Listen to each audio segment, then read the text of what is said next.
नमस्कार दोस्तों, मैं राजकुमार मौर्य। लोकसभा चुनाव 2024 के बाद 3 राज्यों में विधानसभा का चुनाव होने जा रहा है। 3 राज्यों में महाराष्ट्र, हरियाणा और झारखंड। आज की इस वीडियो में हम आपको ओपिनियन पोल सबसे सटीक ला चुके हैं महाराष्ट्र का। जो भी आपकी राय हो महाराष्ट्र के बारे में, आप अपनी राय जरूर कमेंट करिएगा, चैनल को जरूर सब्सक्राइब करिएगा और इस वीडियो को पूरा देखेंगे तो आपको समझ में आ जाएगा।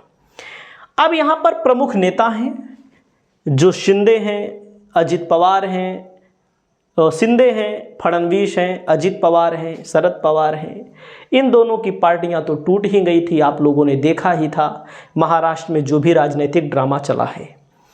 महाराष्ट्र 2024 का अगर आप रिजल्ट थोड़ा सा देख लेंगे तो सबसे बड़ी पार्टी है कांग्रेस। लोकसभा के लिहाज से बड़ी पार्टी कांग्रेस ही है। तो कांग्रेस ने सबसे ज़्यादा विधानसभा लोकसभा की सीटें जीती। उद्धव का खेमा लड़ा था 21 सीटों पर, कांग्रेस लड़ा था 17, एनसीपी लड़ी थी 10। कुल मिलाकर के 48 सीटों में कांग्रेस को 13 सीटें मिली थी और शिवसेना को 9 सीटें मिली थी और एनसीपी 10 सीटों पर लड़ के 8। सबसे बढ़िया स्ट्राइक रेट एनसीपी का रहा। तो आप समझ सकते हैं। अब 2019 में गोदी मीडिया ने आकलन किया था, 2024 में भी आकलन किया था। गोदी मीडिया का आकलन था मोदी 2019 में 23 पाए थे, अब की बार 26 पाए कि हालांकि पाए 9। ठाकरे को लेकर के इन्होंने अलग अलग चीज़ें बताई थी, आप लोग सामने देख सकते हैं, लेकिन इनका सब गलत हो गया। समाजवादी पार्टी भी चुनाव कांग्रेस के साथ मिलकर महाराष्ट्र में लड़ने जा रही है। उसके बाद अब यहाँ पर हम शुरुआत करते हैं। एनडीए की तरफ से चेहरे आपको दिखाई देंगे प्रचार प्रसार करते हुए और मोदी जी का प्रमुख चेहरा माना जाएगा यहाँ पर। और एक गोदी मीडिया का सर्वे और आया था जिसमें 41 सीट एनडीए को दिखाया जा रहा था, इंडिया को 7 सीट दिखाया जा रहा था और 400 पार का नारा लगाया जा रहा था। तो इन सब गोदी मीडिया के चैनलों पर भरोसा मत करिएगा। तो बीजेपी को 9 सीटें मिली थी 2024 में, शिवसेना शिंदे को 7 सीटें मिली थी, एनसीपी को केवल 1 सीट मिली थी। और ये सब पुराना आंकड़ा है, पुराने आंकड़ों पर हम गौर नहीं करेंगे इस वीडियो में। हम आते हैं अपने नेचुरल आंकड़े पर। और इंडिया गठबंधन को 48.9%, 50% तक वोट यहाँ पर इंडिया गठबंधन को मिल सकता है।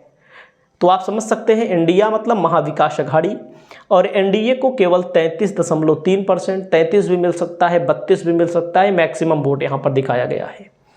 अब देखो अलग अलग जिलों का आकलन, अलग अलग जिलों का आंकड़ा हमारे अनुसार निकाला गया है। देखो महाविकास अघाड़ी है, महायुति है। महाविकास अघाड़ी का मतलब इंडिया गठबंधन और महायुति का मतलब एनडीए गठबंधन। नंदुरबार जिला है, यहाँ 4 सीटें हैं, 3 महाविकास अघाड़ी को, 1 महायुति को। धुले 5 सीट है, महाविकास अघाड़ी को 3, महायुति को 2। जलगांव 11 सीट है, 4 महाविकास अघाड़ी को, 7 महायुति को। बुलढाणा 7 सीट है कुल मिलाकर के इस जिले में, 6 महाविकास अघाड़ी मतलब कि इंडिया गठबंधन को, 1 सीट एनडीए को। अकोला में 5 सीट है, 5 की 5 इंडिया गठबंधन के खाते में आ रही है। वाशिम में 3 सीट है, 3 की 3 एनडीए गठबंधन के खाते में आ रही है, इंडिया गठबंधन। अमरावती में 8 सीट है, इंडिया गठबंधन को 6 सीट, एनडीए को केवल 2 सीट मिल रही है। वर्धा में 4 सीट है, 4 सीट इंडिया गठबंधन को। नागपुर में 12 सीट है, 8 सीट इंडिया गठबंधन को, 4 एनडीए को।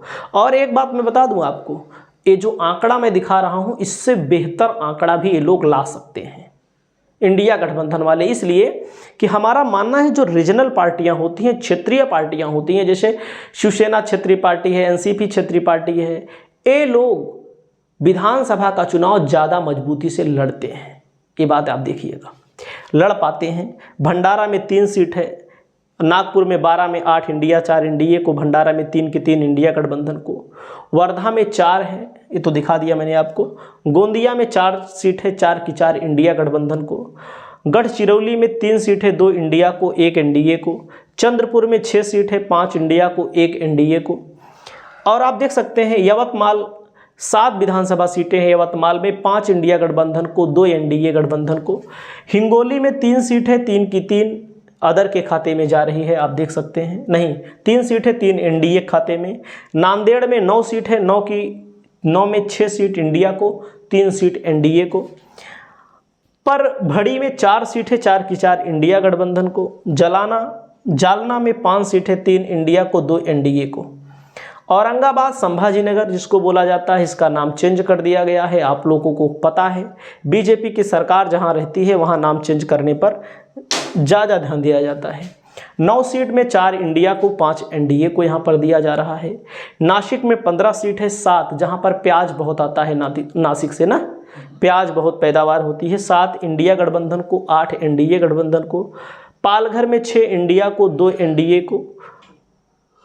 6 सीट है, 2 इंडिया को, 1 एनडीए को, 3 अदर के खाते में जा रही है। ठाणे में अगर आप आएंगे तो 18 सीटें हैं। अब आप देखिएगा शहरी बेल्ट 18 सीटें हैं, 5 सीट इंडिया को, 13 सीट यहाँ पर एनडीए को मिलने जा रही है। मुंबई में 18 सीटें हैं, मुंबई में 36 सीटें हैं, 18 सीटें दोनों पार्टियों को यहाँ पर मिल सकती हैं। रायगढ़ में 7 सीट है, 7 की 7 सीट इंडिया गठबंधन को नहीं मिलेगी, एनडीए को मिलेगी। पुणे में 21 सीट है, 7 सीट इंडिया को, 14 एनडीए को।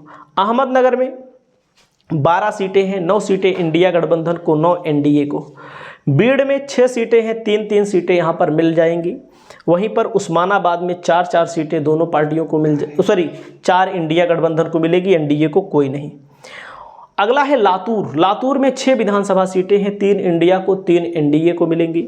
सोलापुर में 11 विधानसभा सीटें हैं, 8 इंडिया को, 3 एनडीए को। शांगली में 8 सीट है, 4 सीट दोनों पार्टियों को मिल जाएंगी। सतारा में 8 सीट है, 4 सीट दोनों पार्टियों को यहाँ पर मिल रही है। तो आपको पूरा का पूरा जो लोकसभा में वोट पड़ा है उसी के आधार पर हम आपको यहाँ पर बता रहे हैं।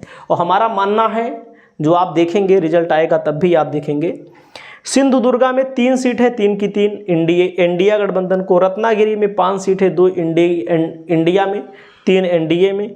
कोल्हापुर में 10 सीट है, 7 इंडिया गठबंधन, 3 एनडीए के खाते में जा रही है। कुल मिलाकर के 288 सीटें हैं।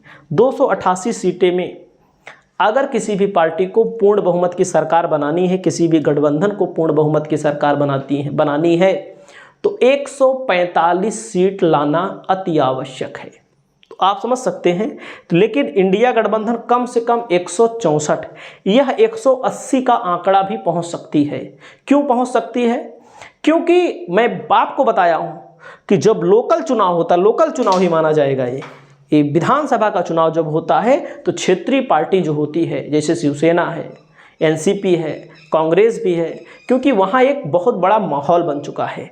121 सीट मैक्सिमम, इस 121 सीट में बीजेपी की 55 से 65 सीटें ही रहेंगी, 3 अदर के खाते में। इस मामले को लेकर आपकी क्या राय है? महाराष्ट्र में किसकी सरकार बनेगी? आप लोग कमेंट करके बताइए। हमारे अनुसार इस समय महाराष्ट्र में इंडिया गठबंधन बहुत मजबूत है।